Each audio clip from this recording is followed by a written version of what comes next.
La comunión íntima de Jehová es con los que le temen, y a ellos hará conocer su pacto. Salmo 25:14. Una de las virtudes más escasas hoy día entre los cristianos de nuestra época es el temor de Dios. El temor es el miedo reverencial que uno debe tener a Dios. Algunos maestros modernos lo han traducido como respeto o reverencia, pero la verdad que el hebreo es muy claro. El significado de la palabra que se usa para indicar temor significa miedo, terror o pavor. La Biblia dice que el temor a Jehová es el principio de la sabiduría. Ese miedo reverente es el término que me gusta usar, porque no debe ser el miedo asustador, sino el temor que te lleva a meditar que Él tiene el poder para salvarte o condenarte. Jesús decía: no teman a los que matan el cuerpo, pero el alma no puede matar. Temed más bien a aquel que puede mandar el alma y el cuerpo al infierno. Ese temor de Dios lo que nos lleva a vivir una vida diferente, consagrada. El temor de Dios es lo que te ayuda a no pecar aunque nadie te esté viendo. En la Biblia hay un ejemplo clásico, el del joven José, que era temeroso de Dios. Cuando en la soledad de la mansión de Potifar, la mujer de éste se ofreció a él salió huyendo para no pecar contra Dios. El temor de Dios hará que le sirvas a Dios en contra de todas las situaciones adversas o los pronósticos, porque el temor de Dios en comunión con Dios te revelará su pacto, su alianza contigo. Si hay algo urgente que debemos recobrar en nuestras vidas, si es que lo perdimos, es esta virtud profundamente espiritual de temer a Dios.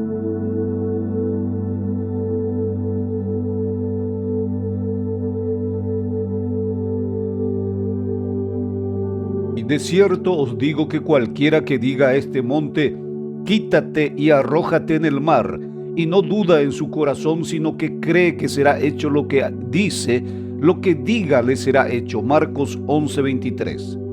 Jesús era Dios hecho hombre, pero en su humanidad Él nunca usó su poder como Dios, sino que usó el poder de Dios. Cuando caminó por esta tierra, Él anduvo haciendo los milagros y las maravillas como un varón perfecto, que es la estatura de la plenitud de Dios que cualquier hombre y mujer de fe puede llegar a alcanzar. De hecho, que Efesios pide que crezcamos hasta llegar a la estatura de ese varón perfecto, de la plenitud de Cristo.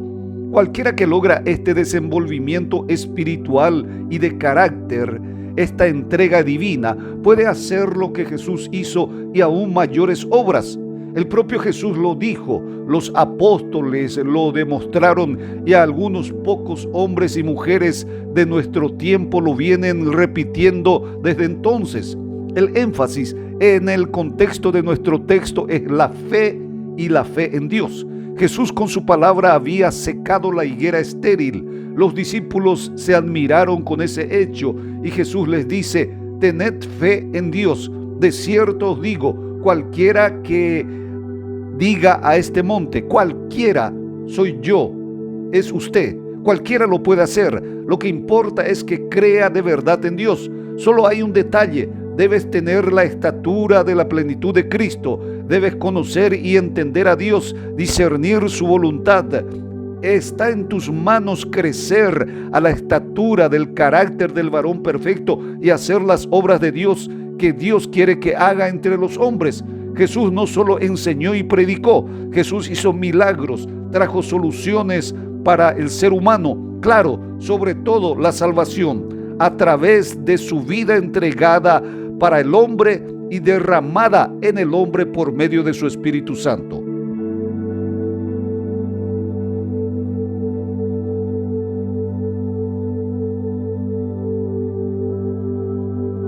Y por haberse multiplicado la maldad, el amor de muchos se enfriará. Mateo 24:12. Una de las más claras señales de los últimos tiempos es la apostasía que se está viviendo en nuestro tiempo. Apostasía es el término que se usa y que significa apartarse de Cristo. el tener la apariencia de piedad y negar la eficacia de la misma. Es multiplicarse la gente que dice que es cristiana, pero no tiene ningún fruto de cristiano, ni el poder para vivir la vida cristiana.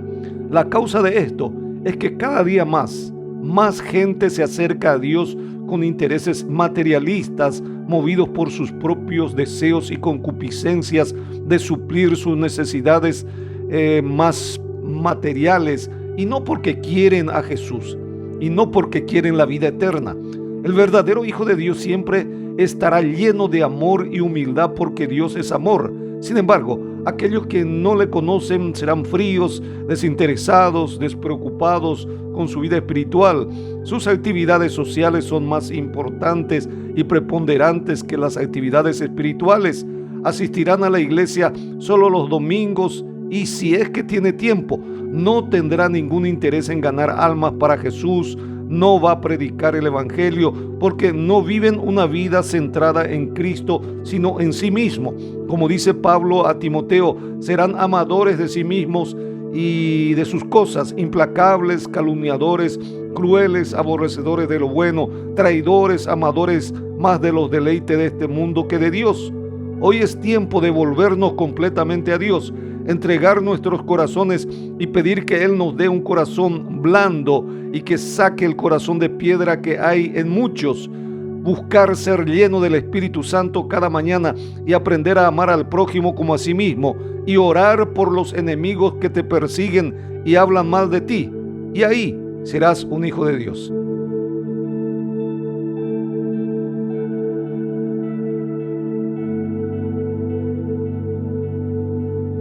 Mis ovejas oyen mi voz y yo las conozco y me siguen. Juan 10:27. Muchos cristianos que se creen súper espirituales hablan con arrogancia diciendo: yo solo sigo a Jesús, no necesito de la iglesia ni de un pastor, porque mi pastor es el pastor de los pastores, y viven de una manera independiente sin necesidad de prestar cuenta a nadie. Este estilo de vida ya muestra que él no es una oveja, porque la oveja se deja guiar, se deja corregir, soporta hasta maltrato de su pastor y no se va del rebaño, porque la característica de una oveja es de mansedumbre y humildad. La independencia no es del Espíritu Santo, es de un espíritu humano rebelde que no quiere sujetarse, pretende oír la voz directamente de Dios y no poder tener una interdependencia con el prójimo. Es una falacia. Dios nos hizo para ser un animal social, como dice la ciencia humana. Puso en el ser humano un chip donde la relación con otros es fundamental. Muchos, en el afán de huir de las organizaciones religiosas, quedan atrapadas en su egoísmo, rechazando toda intervención humana. Odian la figura del pastor por uno de dos motivos: porque tuvieron líderes autoritarios que le sometían a su voluntad y le dejaron heridas profundas, o porque son orgullosos y rebeldes por naturaleza. Es tiempo de congregar, es tiempo de no ser llaneros solitarios espirituales que después se vuelven carne de cañón de los falsos maestros y del engaño de Satanás. En el Antiguo y en el Nuevo Testamento, Dios dejó muy claro escrito que debemos congregar bajo el liderazgo sano de alguien. Eso es oír la voz del buen pastor y seguirlo. Ore y busque congregar con una iglesia sana y un pastor que representa a Jesús dignamente aquí en la tierra.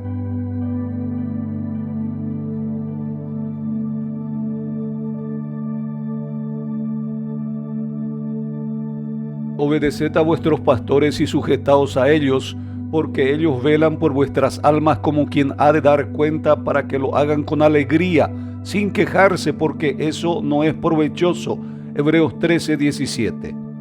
Usted es una de las ovejas, motivo de quebranto y queja, o de alegría y alabanza de algún pastor. Más que nunca, en estos últimos tiempos, el autoritarismo de muchos líderes espirituales han producido ovejas independientes que te dicen: yo dependo solo del buen pastor Jesús. Y yo me pregunto, ¿Cómo podrá amar y depender de un Dios que no ve si no ama y se sujeta a alguien que ve? Dios ha establecido pastores para que las ovejas aprendan a sujetarse y vivir en comunidad, pero el diablo engañó a muchos y por egoísmo les hace vivir una vida independiente con la excusa de una superespiritualidad que ellos no tienen. Shrek se llamaba una oveja que estuvo perdida por 6 años. Cuando el animal fue encontrado por su pastor, su lana pesaba 27 kilos, le cubría sus ojos, sus oídos, su boca estaba redonda que si llegaba a caerse de lado, podría rodar solamente, estaba a punto de morir. La lana, bíblicamente hablando, es el egoísmo del ser humano. Cristianos que viven sueltos sin un pastor humano que lo pastoree con el tiempo se vuelven egoístas y con todos los vicios del egoísmo. Si usted es uno de esos hermanos que no se congregan normalmente porque tienen la filosofía que no necesita un pastor humano, es probablemente que el diablo ya le haya engañado para anular tu productividad y el cumplimiento del propósito de Dios en tu vida. El cuerpo de Cristo es espiritual, pero se puede ver con los ojos naturales en la expresión de una iglesia viva y local.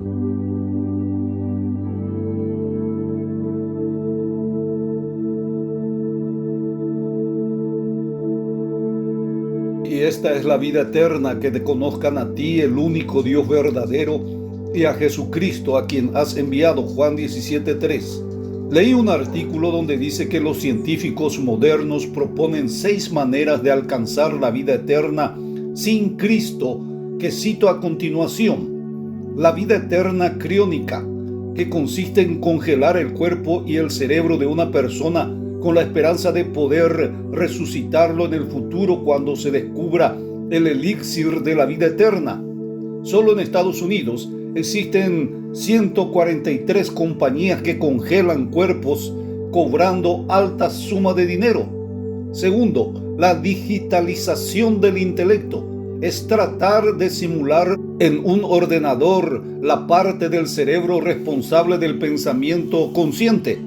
Un tercero es el cyborg, es a través de los órganos artificiales, aunque no han conseguido aún que estos tipos de tejidos tengan larga vida. Cuarto, la nanorobótica. En el futuro se podría crear un robot microscópico que pasaría por el organismo humano para reparar los órganos enfermos o dañados. En quinto lugar, la ingeniería genética. Se espera que en un futuro cercano se pueda reconstruir el genoma humano de tal forma que pueda liberar a la humanidad de muchas enfermedades. Ya último, la reencarnación. Aunque no parece un método científico, cada día más psicólogos y sociólogos estudian este asunto hablando de la supervivencia de una inteligencia colectiva. El sueño de todo hombre es tener vida eterna. ¿Por qué?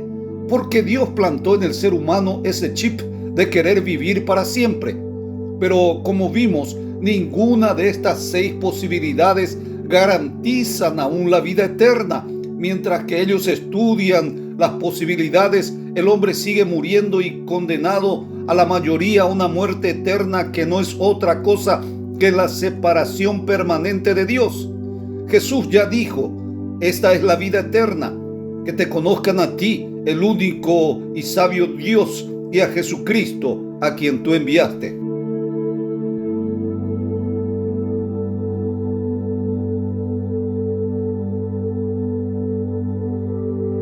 Murmuraban entonces los judíos de él porque había dicho, yo soy el pan que descendió del cielo. Juan 6:41. La murmuración es uno de los pecados más peligrosos que un cristiano puede cometer. Primero, porque es un pecado contra la propia imagen de Dios. Segundo, porque ella es furtiva, se disfraza y muchas veces no es manifiesto.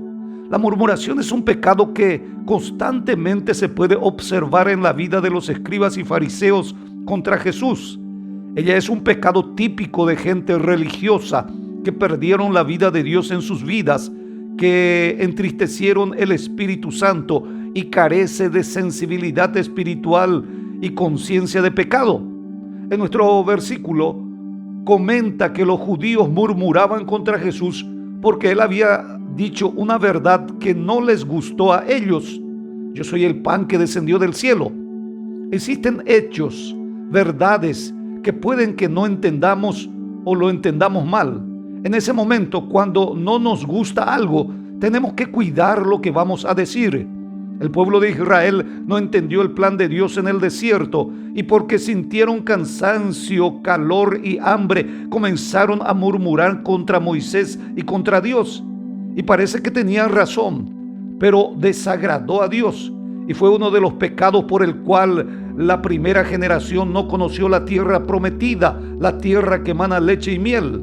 La Biblia dice que esta historia fue escrita como ejemplo para que nosotros no caigamos en lo mismo. Como cristianos nacidos de nuevo, tú tienes a Cristo, el verbo de vida. Tus palabras tienen que estar llenas de bendición y deben otorgar gracias a los que te oyen, porque tus palabras no envenenan ni amargan.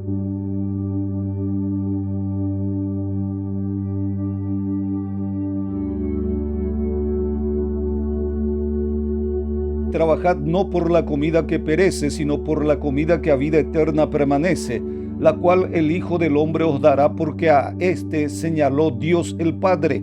Juan 6:27. Jesús venía de hacer el extraordinario milagro de alimentar en torno a 20,000 personas con apenas 5 panes y 2 pescados. Imagine la reacción de la gente. Quedaron tan impresionados que lo querían hacer rey. Jesús no lo aceptó porque la motivación de aquella gente era una motivación equivocada.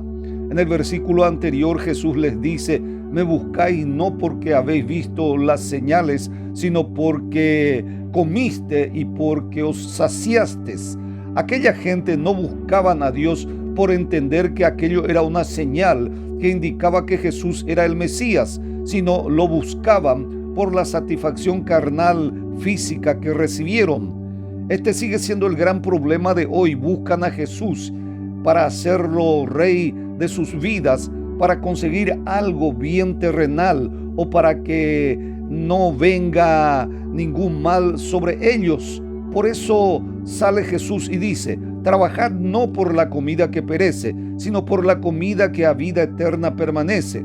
Hay mucha gente que trabaja solo por el pan terrenal, creen en Jesús, saben que Él es el Rey, pero no entienden que en Él hay y está el mayor alimento espiritual que puede nutrir y satisfacer nuestras vidas espirituales y emocionales.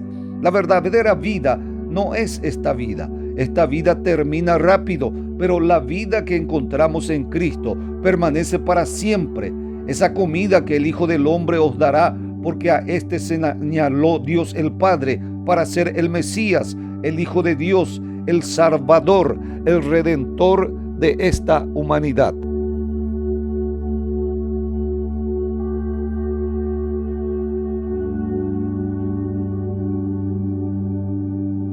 Así que la fe es por el oír y el oír por la palabra de Dios. Romanos 10:17. El órgano responsable del equilibrio humano es el oído interno. El aparato vestibular, como es llamado, controla el equilibrio estático y el equilibrio dinámico. Es interesante que en la vida espiritual una de las características más importantes que el creyente en Cristo debe desenvolver es el dominio propio. En otras palabras, el equilibrio espiritual. Y el equilibrio espiritual está relacionado con el oír. Muchos, por ignorar este principio y no oír la palabra de Dios, buscan apenas las experiencias espirituales. Van de experiencias en experiencias y caen en el misticismo que no produce fruto. Otros corren detrás de nuevos conocimientos, se llenan de letras de teología sin experimentar ninguna de ellas y se pierden en discusiones vanas que si se pierde o no se pierde la salvación, la iglesia pasa o no pasa por la tribulación, etcétera, etcétera. Nuestro versículo de hoy nos enseña que la fe viene por el oír. Si queremos crecer espiritualmente, no solo en experiencia o intelectualmente, y tener equilibrio, tenemos que aprender a oír.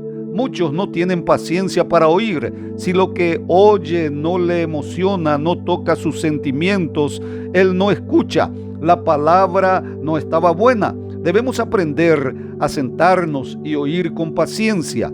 ¿Cómo aprendo el oír? El versículo termina diciendo que el oír viene por la palabra. La palabra de Dios es como una alena que perfora la sordera espiritual. Cuanto más oigo la palabra con paciencia, más oídos voy a tener para aprender a oír. Seré fortalecido en mi fe, en la vida espiritual, y podré tener el control de mi vida, el equilibrio necesario, es decir, el dominio propio.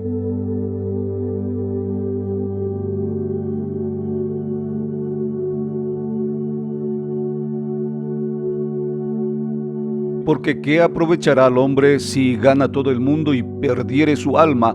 ¿O qué recompensa dará el hombre por su alma? Mateo 16:26.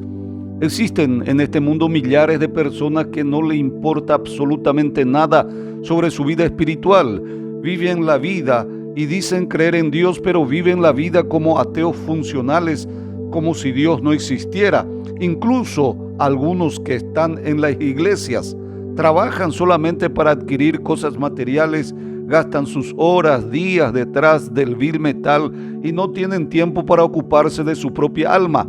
A estos Jesús les dijo: ¿qué aprovechará el hombre si gana todo el mundo y pierde su alma? Esto también le dijo directamente a Pedro, quien quería impedirle para cumplir el plan de Dios para su vida. El plan de Dios para Jesús era que Él muera en la cruz por nuestros pecados, y Pedro le quiso impedir. Jesús le llamó de Satanás, que significa adversario. ¿Por qué? Porque no pone la mira en las cosas de Dios, sino en las de los hombres. El verdadero cristiano tiene su vista en las cosas que no se ven y que son eternas, las cosas de Dios y no las cosas temporales. Si es que vives solo para este mundo material y temporal, trabajas para ganar dinero, estudias para ganar un título, te esfuerzas por una vida mejor en esta tierra y no das el tiempo para conocer más de Dios y para mirar las cosas de Dios, porque solo está mirando lo terrenal y tienes tu alma eterna ahí sin ser cuidado. Tú tienes una vida espiritual que necesita conocer a Dios, porque si de verdad no conocemos a Dios, no aprenderemos a enfocarnos en las cosas eternas y perderemos el alma.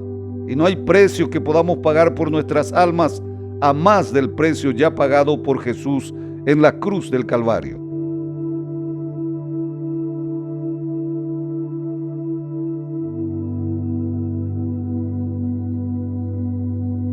Enjugará Dios toda lágrima de los ojos de ellos, y ya no habrá más muerte, ni habrá más llanto, ni clamor, ni dolor, porque las primeras cosas ya pasaron. Apocalipsis 21:4.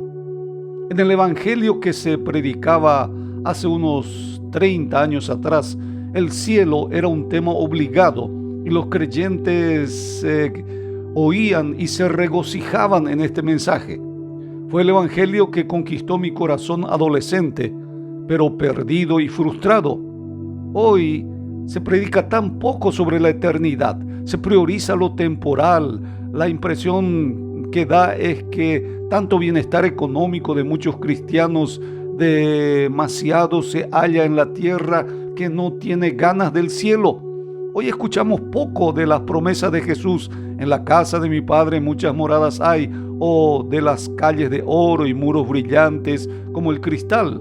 Pero el mensaje lleno de esperanza del evangelio sigue siendo este: enjugará Dios toda lágrima de los ojos de los hijos. Muchos siguen llorando lágrimas de injusticia hoy día, lágrimas de frustración, lágrimas de perdidos y de dolor. La proclama sigue siendo: Jesús resucitó. para que todo aquel que en Él cree resucite y disfrute de la compañía gloriosa de Dios en el lugar donde ya no habrá lágrimas, dolor, clamor ni muerte. Cuán gloriosa esperanza tenemos los cristianos. Querido proclamador del Evangelio, incluye en su mensaje el cielo. Los pobres necesitan más que dinero. Este precioso mensaje: hay vida en Jesús. Yo voy a morar en la patria celestial porque hay vida en Jesús. Este es el mensaje para los enfermos. Este es el mensaje para los que sufren. Este es el mensaje para los que están solos, para los pobres. Hay un lugar mejor donde la vida no termina y donde reina el gozo, la justicia y el amor.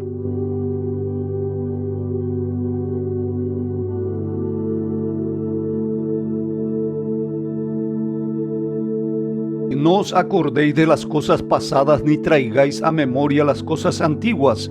He aquí que yo hago las cosas nuevas, pronto saldrá a luz. ¿No la conoceréis? Otra vez abriré camino en el desierto y ríos en la soledad. Isaías 43, 18 y 19. El hombre es un ser que constantemente necesita recomenzar en la vida.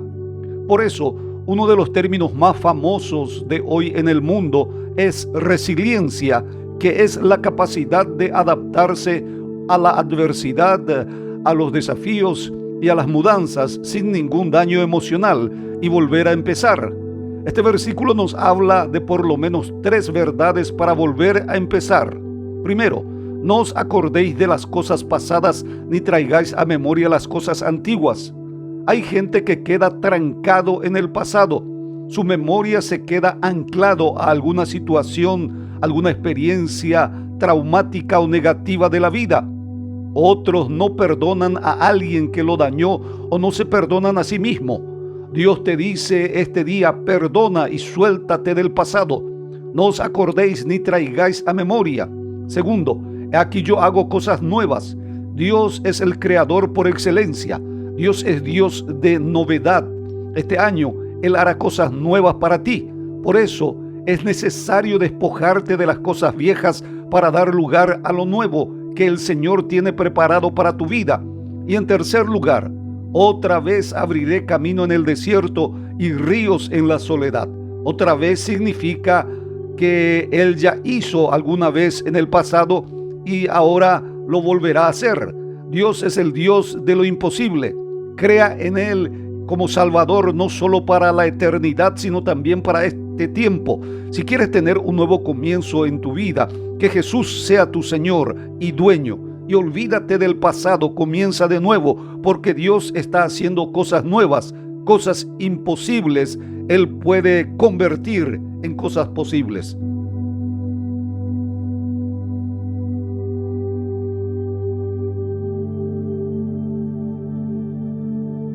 Abre mis ojos y miraré las maravillas de tu ley. Salmo 119, 18. Estamos comenzando un nuevo año y muchos, al comenzar el año motivados por la novedad, toman decisiones importantes en sus vidas, como bajar de peso, moverse más, dejando la vida sedentaria, emprender nuevos proyectos financieros para mejorar económicamente en la vida. Todo esto es muy bueno y útil para esta vida, pero lo más útil de todas las decisiones sería la oración del salmista David en este salmo. Abre mis ojos y miraré las maravillas de tu ley. Y podemos preguntarnos, ¿por qué? Porque lo mejor para el hombre es conocer el plan de Dios, el diseño de Dios para su vida, porque eso no beneficiará solamente aquí en la tierra, sino que tiene beneficios eternos. Abre mis ojos nos enseña que naturalmente no estamos viendo lo que Dios dejó para nosotros. Primero, por ceguera espiritual. El pecado ha dañado nuestra capacidad espiritual y nos no deja ver las cosas espirituales. Solo un toque de Dios para que tengamos entendimiento sobre la ley de Dios. Y en segundo lugar, por una falta de interés. Muchos leen libros pesados y difíciles de leer, pero no se interesan en leer la Biblia. Conocen los escritos y las leyes hechas por el hombre y no conocen los escritos y las leyes de Dios. abre mis ojos y miraré las maravillas de tu ley. Nos habla de lo maravilloso que es el consejo de Dios, los mejores consejos para seguir en la vida, porque te guiará en esta vida por los caminos eternos.